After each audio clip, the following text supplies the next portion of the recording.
March 2026, the Strait of Hormuz.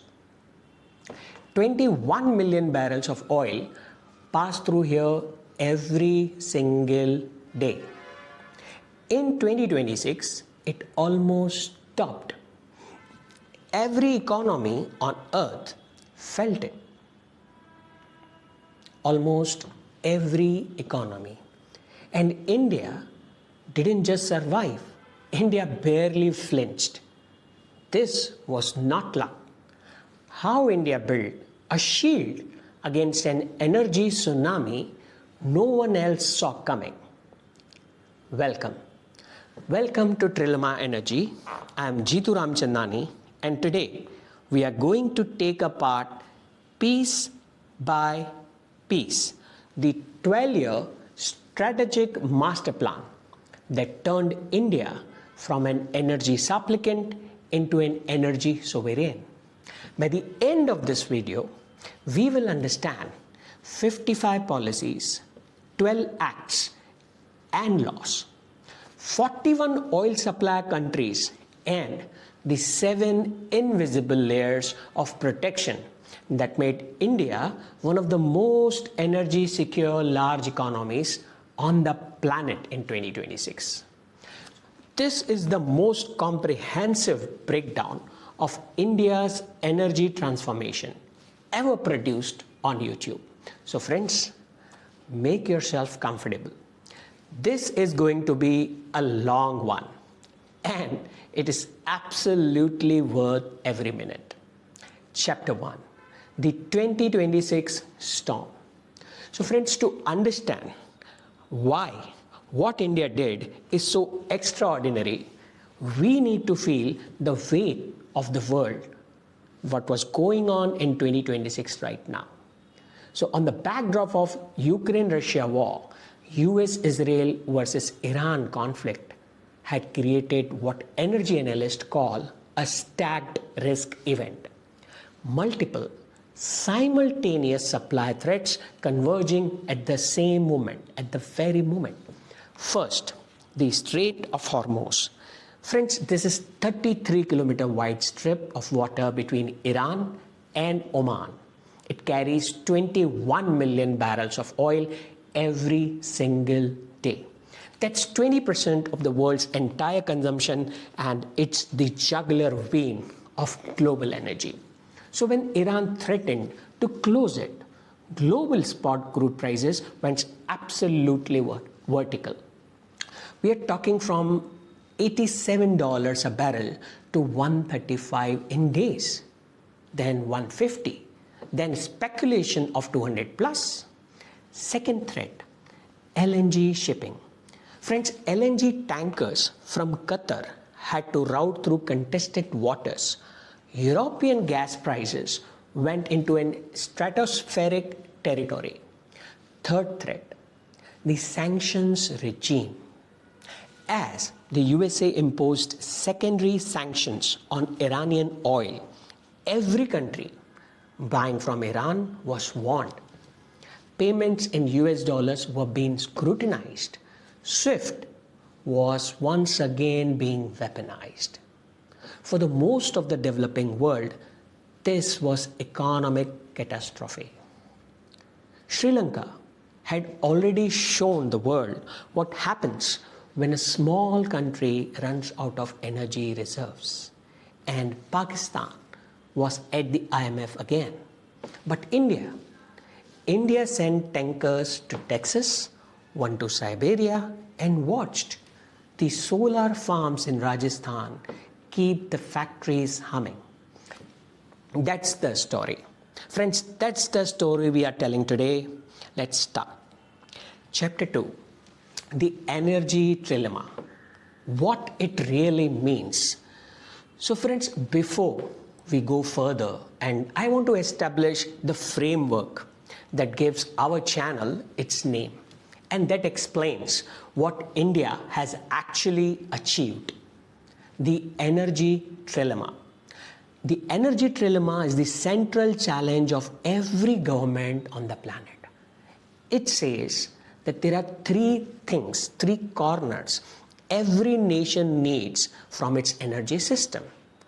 Corner 1, energy security. A reliable supply, always available from diverse sources. Corner 2, energy equity. Count it as affordability. Energy accessible and affordable to all citizens. Corner 3, environmental sustainability. Energy that doesn't destroy the planet, which is critical. So here's the brutal truth, that every policy maker loses a sleep over. These three goals pulls against each other, and most nations are trapped in this triangle. They optimize for one or two corners at the permanent expense of the third. So what we are going to show you today is that India between 2014 and 2026 systematically built a policy architecture that for the first time in its history achieved a meaningful progress on all three corners simultaneously.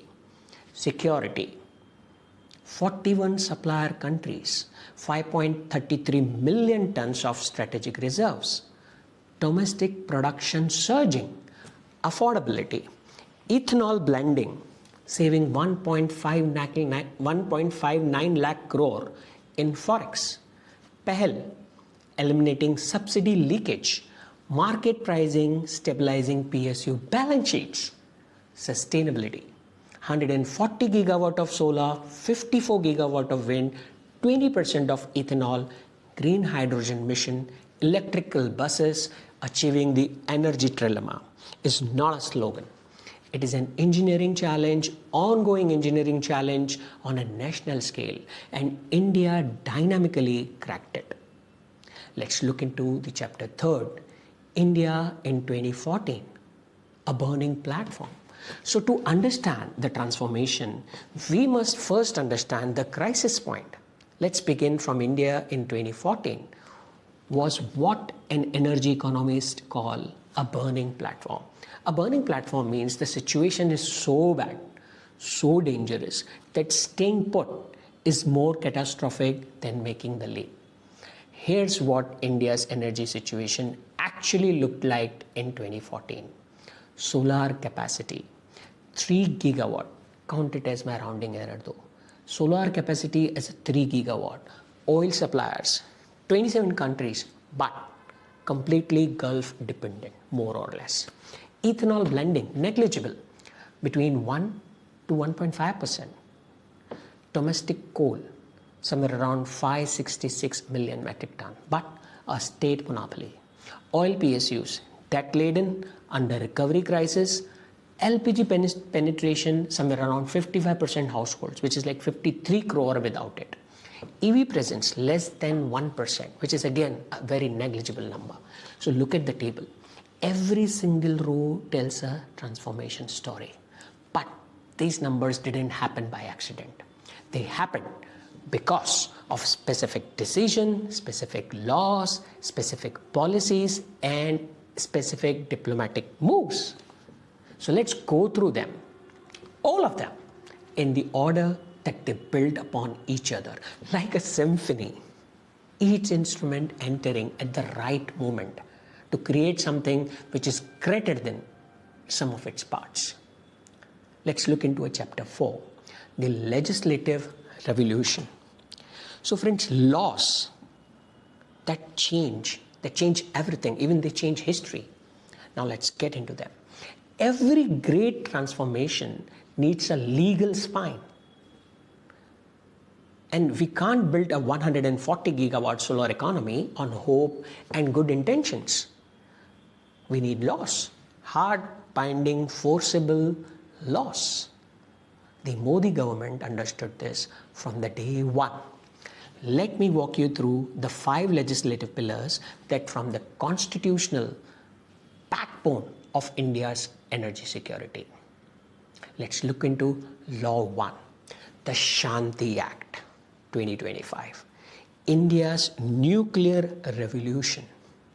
In December 2025, Parliament passes the Shanti Act, which is Sustainable Harnessing and Advancement of Nuclear Energy for Transforming India.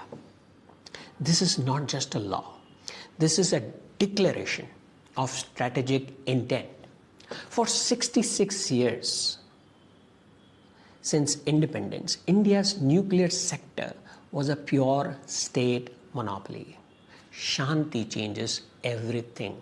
For the first time, private companies can hold up to 49% equity in civil nuclear power projects. International companies can bring their technology, capital, expertise.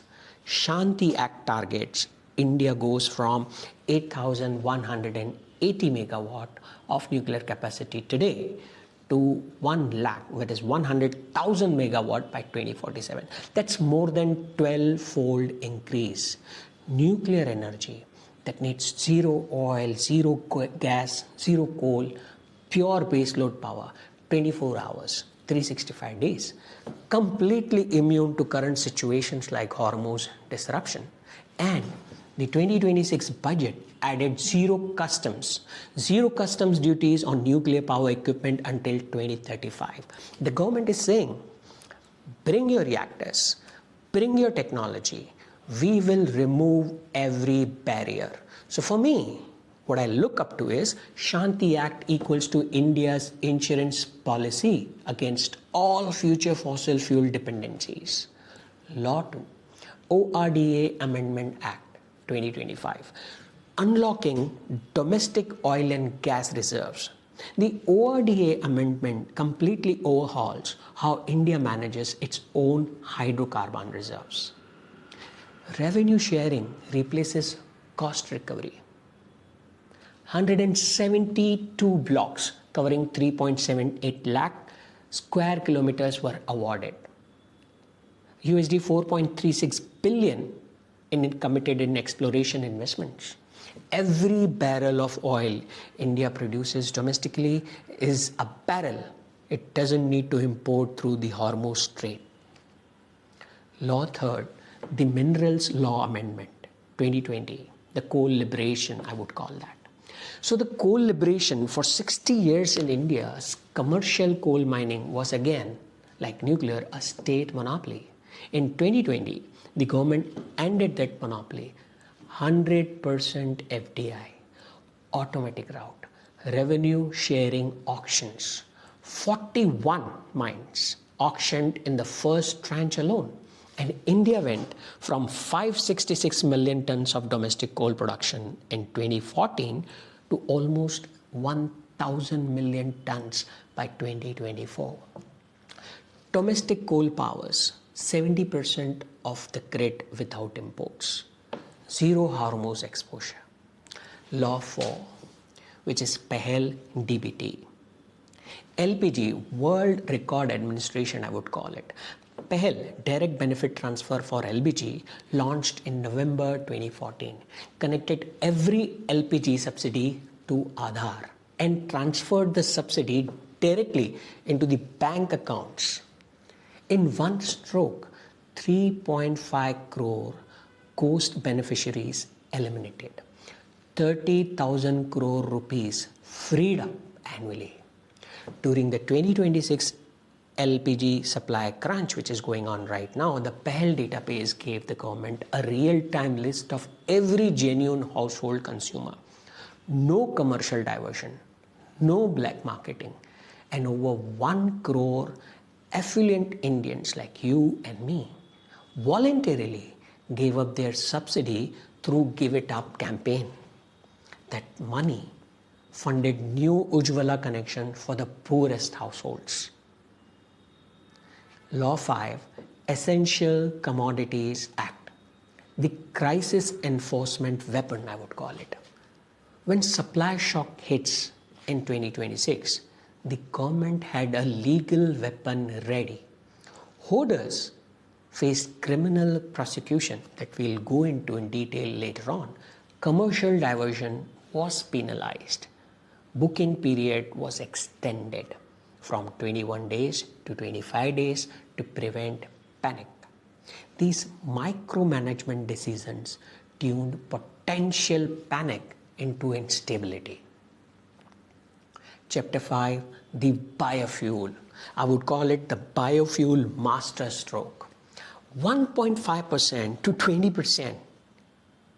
Now we get to what I personally consider the single most impressive import substitution policy story in modern economic history anywhere in the world. The ethanol blending program, 1.5% in 2014, 20% right now in 2025, achieved 5 years ahead of schedule. India imports crude oil, refines it, sells the petrol. Every liter represents dollar leaving India for the Middle East. Now imagine you can replace 20% of that petrol with ethanol made from sugarcane, broken rice, damaged food grain, grown by Indian farmers, paid for in rupees, no shipping lane, no hormuz risk. That's what E20 does. It's a national security policy dressed in green. The journey. 2018 revised that national policy on biofuels. 2020 grain-based ethanol was permitted. 2022 the target advanced to 2025 and FCI surplus grain opened. 2025 the result is 20% achieved.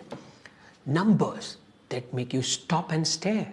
Forex saved 1,59,000 crore cumulative.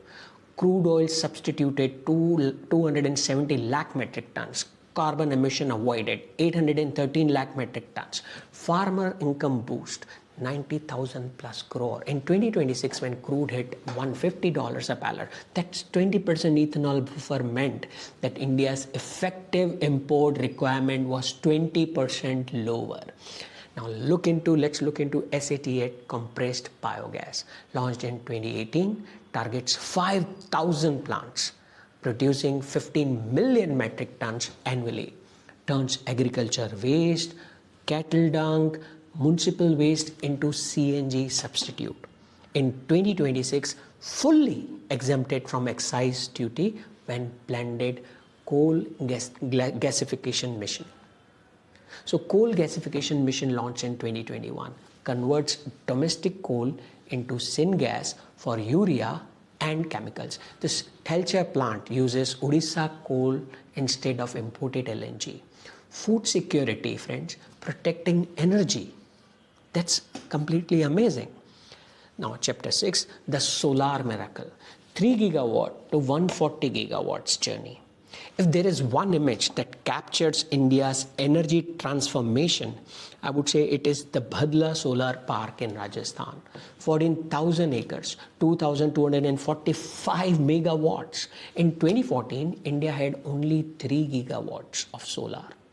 In January 2026, it's 140 gigawatts, a massive 4,566% increase in 12 years. National Solar Mission, the overarching framework, 55 solar parks sanctioned across 13 states. PM Surya Ghar rooftop solar for 1 crore household, 23.9 lakh already connected, 7 gigawatt of distributed power added. Every household with rooftop solar is a partially self-sufficient. PM Kusum solarizes agriculture pumps. 14 lakh standalone solar pumps replaces diesel forever. Ujjwala, that is Ujjala LED program. 36.87 crores bulbs distributed. Saves 47,883 million kilowatt annually. Every unit saved is fueling India. Doesn't need to import. Winds plus offshore from 21 gigawatts to 54.65 gigawatt offshore projects with VFG funding. BESS plus pumped storage. So that's somewhere around 18,939 megawatts pumped. Hydro fast track plus 4,000 megawatt battery storage solves the sunset problem and eliminate expensive LNG peaker plants. Chapter 7, the Hydrocarbon chess game. Now let's look into what is Hydrocarbon chess game. India played geopolitics at the grand master level. The 27 to 41 supplier diversification. By 2026, India is importing from 41 countries across 5 continents: Americas, Africa, Europe, Australia, Pacific, and Atlantic routes that completely bypass hormuz. The Russia play, who will forget that? Bought Russian crude at $15 to $25 discount per barrel, peaked nearly 2 million barrels a day, saving $10.5 to $25 billion in 2023. Rupee-ruble payment channel bypassed SWIFT and dollar sanctions. OMC joint procurement cell. 3 oil companies now negotiate as one desk, 5+ million barrels per day purchasing power. Redirected cargoes from Brazil and West Africa in 72 hours during this 2026 tension. Strategic petroleum reserves, 5.33 million tons in underground caverns. Phase 2 is already expanding. India preserved its sovereign buffer instead of joining IEA collective release. Refineries expansion and an LNG terminals. Complex refineries now process any crude type. 7 LNG terminals, that is 55+ million metric ton per annum capacity. India can receive gas from USA, Qatar, Australia, Norway simultaneously. Now let's look into a next chapter, that is infrastructure backbone. Green energy corridors, which has somewhere around 3,200 circuit kilometer. Phase 1. Plus, there is an interstate strengthening. Achieved one nation, one grid, one frequency. The surplus Rajasthan solar now is powering Tamil Nadu factories. Next is one nation, one gas grid, which is somewhere around 25,400 kilometer pipelines plus unified pipeline tariff. Now gas reaches every corner of India at the same price. RDSS smart grid, which is 5.62 crore smart meters. AT&C losses targeted below 15%. Railway electrification, 99% plus broad gauge electrified, eliminates millions of barrels of diesel annually. Next is PM Gati Shakti. GIS digital mapping of every energy asset allowed instant rerouting of Cape of Good Hope cargoes in 2026. Next is our chapter 9, that is in India's energy diplomacy and alliance leadership. Now, International Solar Alliance, which was co-founded by India in 2015, 120 plus countries, that is headquartered in Gurgaon. India chairs it. Diplomatic weight, it cannot be a diplomatic counterweight to OPEC, but it has its own power. Global Biofuels Alliance, launched under India's G20 presidency, exports India's ethanol success story worldwide. IMEC corridor, that ship rail route bypassing Hormuz with dedicated energy cables and hydrogen pipeline. It's under process. UAE and SEPA and Australia ECTA, that is a long-term LNG and direct settlement deals. And that USA Civil Nuclear 123 agreement, which was actually operationalized under Modi government, unlocks American technology for India's 100 gigawatt nuclear target. Let's look into next chapter, that is administrative genius. Now these PLI schemes built domestic solar panels, batteries, EV components. This eliminates China hardware dependency. This neem-coated urea plus plant revival, this reduces gas consumption in fertilizer sector and created LNG independent urea production at Telcha. RBI Rupee Vostro framework. 18 countries at times now pay for energy in rupees. Dollar sanction as a weapon, I think it is getting blunted now. Market pricing plus PSU debt clearance that turned loss-making oil PSUs into profitable companies that can invest in security infrastructure. Carbon credit trading scheme that added market signal for efficiency. Now, let's look into the next chapter, which is the 7 layers revealed, the full architecture that we are going to talk about. What India built is a 7-layer energy security architecture. 7 concrete walls, I would call it. Layer 1 was supply diversification. As I've already said, 41 countries plus a joint procurement. Layer 2, that is a domestic substitution, E20 ethanol plus biogas plus coal gasification plus green hydrogen. Third layer, that is storage buffer, SPR plus pumped hydro plus PES. Next layer, that is financial sovereignty, rupee trade, clear debt plus PEHL.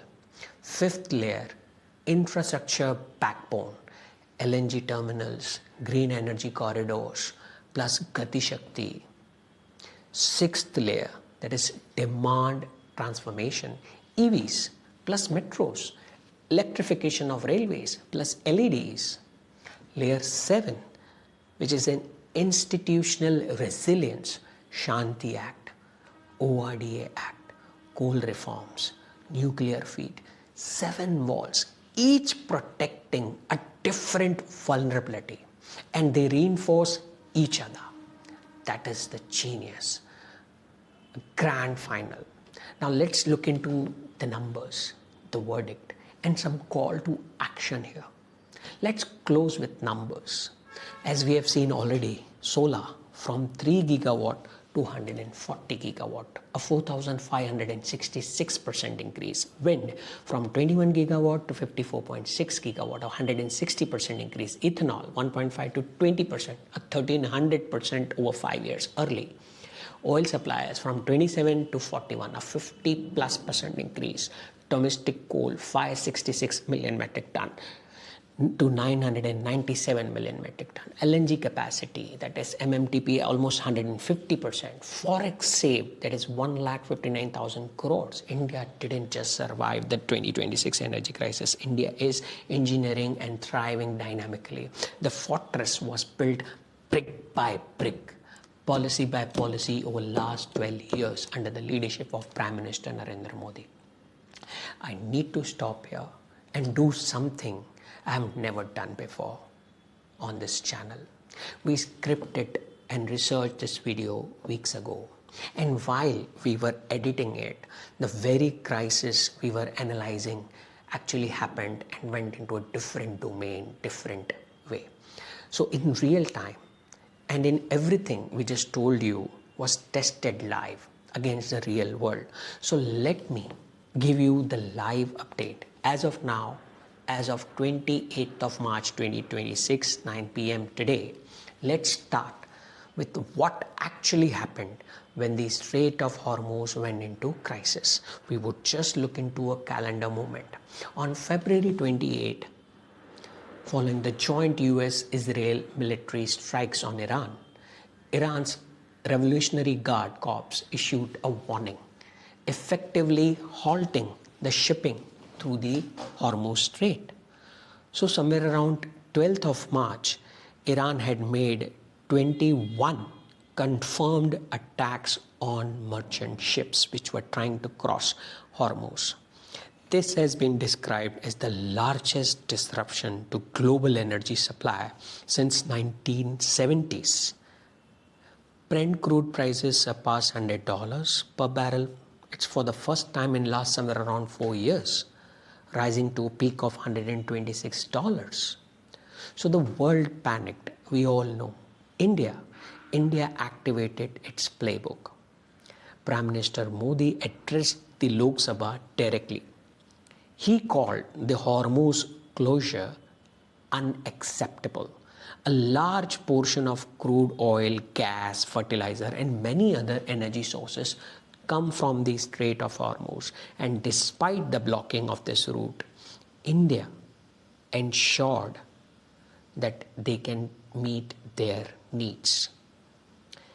He then said, in the past decade, India has given the priority to the storage of crude oil and have huge amount of strategic petroleum reserves, and that refining capacity has also increased.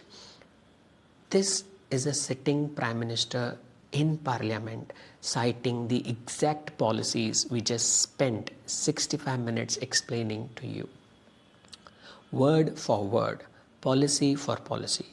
Now let's go to the numbers, because this is where it gets extraordinary. Now, the Ministry of Petroleum has actually confirmed India holds 74 days of total reserve capacity, even after a month of tensions. Current stock cover somewhere around 60 days. The Petroleum Secretary stated, and I quote, "We have sufficient crude inventories. The supplies for next 2 months for India is already available, is being secured. And Indian refineries are operating at 100% or even above capacity. And domestic LPG production has been increased by 20%. Daily LPG distribution is steady at 50 lakh cylinders. And it is handled through 22 import terminals across the country. But here is the single most stunning diplomatic development of this entire crisis, which I look up to. Something that validates every chapter that we discussed. We just made you to sit through. Iran's foreign minister officially announced that Iran has permitted a passage through the Strait of Hormuz for friendly nations, and India was explicitly named on that list. When US flagged vessels were being targeted, when European tankers were being turned back, Indian carriers were given a safe passage. This includes the LPG carriers Pine Gas and Jagvasant, carrying 92,000 tons of LPG, which safely reached India, and Indian Navy vessels Shivalik and Nanda Devi ensured the unhindered energy supply through in the strait. Meanwhile, MEA spokesperson Randhir Jaiswal confirmed on 27th of March that is 4 ships loaded with LPG have arrived in India after safely crossing the Strait of Hormuz. And making all this happen, it requires a diplomatic power, diplomatic coordination to meet the energy requirements of India. Now let's understand what this means. Iran is at war with United States and Israel, and it is letting Indian ships through. This is not luck. That is 12 years of non-aligned sovereign relationship first diplomacy paying its dividend in the middle of shooting of a war. Now, the LPG enforcement story that entire nation is worried about.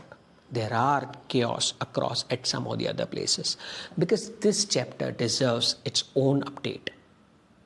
The government invoked the Essential Commodities Act 1955 as an emergency measure. This allowed the center to increase domestic LPG production, prioritize household supply, and regulate natural gas allocation. Gas allocation was restructured in real time. Households, CNG transport, LPG production, pipeline compressors, 100% of their average. Fertilizer manufacturers, they are somewhere around 70%. Tea or manufacturing other industries, somewhere around 80%. Oil refineries are somewhere around 60%. So petrochemical plants, partial or complete cuts. And then came the enforcement crackdown, I would say.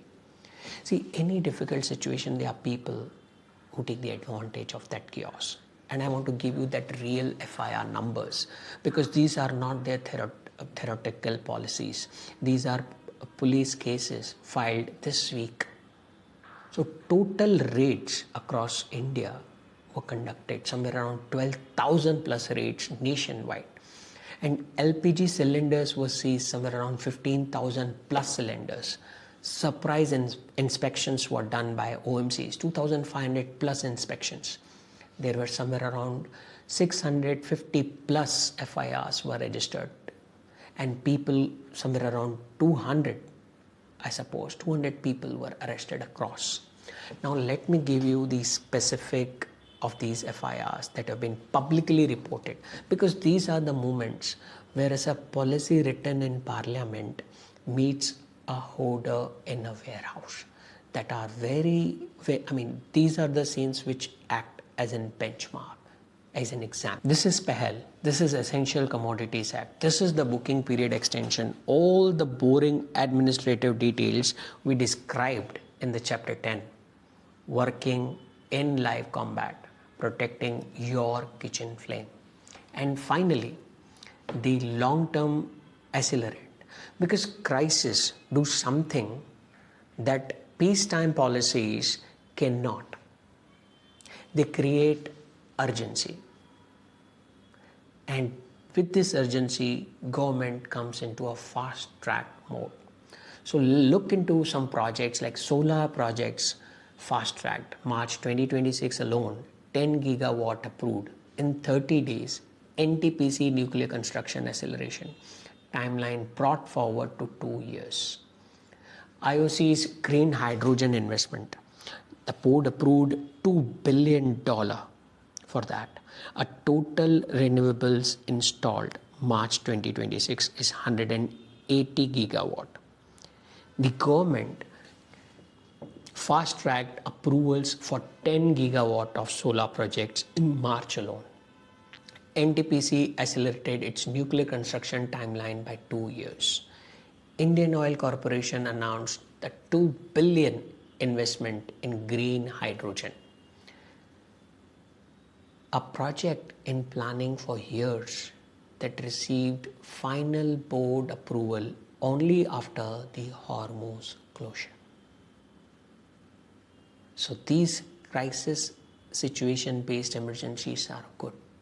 The Hormuz crisis have achieved in 4 weeks what India's climate policy establishment could not achieve in 2 decades. It has made energy independence a matter of survival, not an aspiration. India's 500 gigawatt energy renewable target from 2030, once called ambitious, is now a national security imperative, a need of the hour. So let me close with the final real-time details, or a word that we can call, on India's energy trilemma.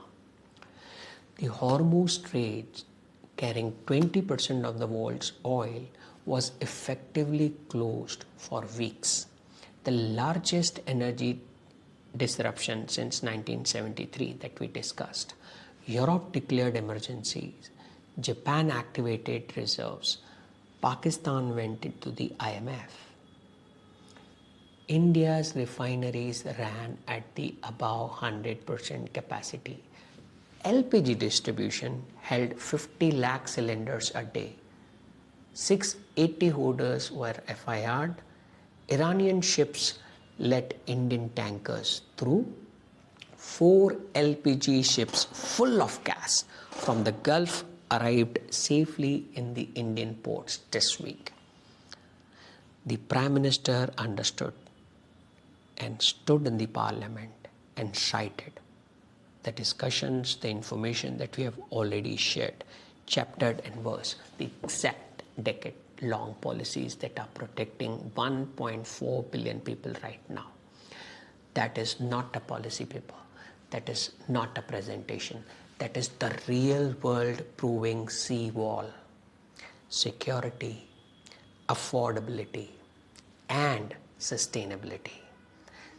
That's how we look the future of energy towards the world. The energy trilemma solved in the crucible of war. If this video gave you some new understanding of India's energy architecture, share it. This kind of analysis takes weeks of our research. If you learned something new, if you understood something new, the best thing you can do for this channel is share it with one person who would appreciate it. I would like to thank you for being there for such a long time. If you are new to Trillemma Energy, this is what we do here. We do not hesitate, we don't do hot takes, we don't do 3-minute opinions, we do the deep dives, we do the systemist thinking, we connect the dots between energy, economics and geopolitics with technology. So thank you for being there. My name is Tsunami. See you soon in the next one. I would want to know which of these 55 policies we covered today surprise you the most. You can ping the comments, you can reply in the discussion, and we will come back to you. Thank you very much. You can even give your view that what you think India got wrong. Where are the gaps? So we can try to figure out that in the next video for you. And I think this is the best part of the community. We just don't comment or consume the analysis. We challenge the community to improve it and add it for the next vision. In case we have missed on any numbers or goofed up somewhere, please let us know. We will correct that. I will see you in the next one. This has been a Trillemma Energy. Thank you.